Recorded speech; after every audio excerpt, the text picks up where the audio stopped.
আর দাঁড়ালো জিতবে না।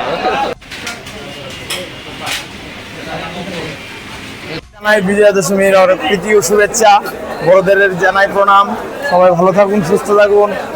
আজকে দশমীর এই উপলক্ষে আর কিছু ইলিশ মাছ কিনবো, নিয়ে খাবো, জাস্ট দুটোই। আর বিকেলবেলা ঘোরাঘুরি করবো। সারাদিন বাড়িতেই কাটাবো, দিন বাড়িতেই কাটলাম। এবার পুজোর একটু বৃষ্টি বদলায়, দিনটা গেল। আজকে পুরো বাড়িতেই।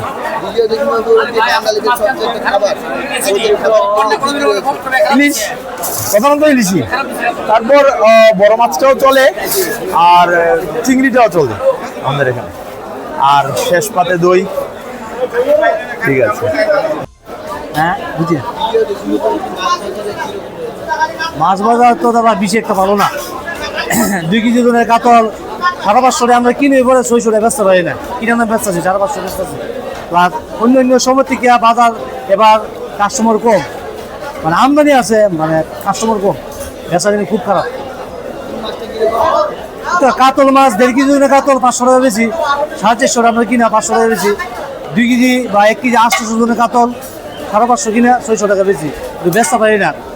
একটা 550 বেচতে শেষ করতে বাজার খুব খারাপ। অন্যান্য সময় থেকে বাজারে বা একটু ডাউনে আর কি। বিজয়া দশমীর উপলক্ষে আজকে আমরা দুর্গাপূজার দশমী, বিজয়া দশমীর উপলক্ষে আজকে আমরা ব্রয়লার তুলছি, দেশি তুলছি। ব্রয়লার হইলো আস্তা হইলো 160 টাকা, কাটা হইলো 260 টাকা, দেশি হইলো 550 টাকা। আছে মোটামুটি বেচা কিনি ভালোই, কাস্টমার আইতেছে। সকালেও বৃষ্টি হয়েছে, বৃষ্টির কারণে একটু ব্যবসাটা খারাপ। এখন আস্তে আস্তে আইতেছে, দেখা যাক ব্যবসা কেমন হয়। মালের চাহিদা আছে, দেশিটার চাহিদা বেশি। হ্যাঁ, ওই তো দেশিটা হইলো 550 টাকা, আর ব্রয়লারটা হইলো আস্তা 160 টাকা, কাটা হইলো 260 টাকা।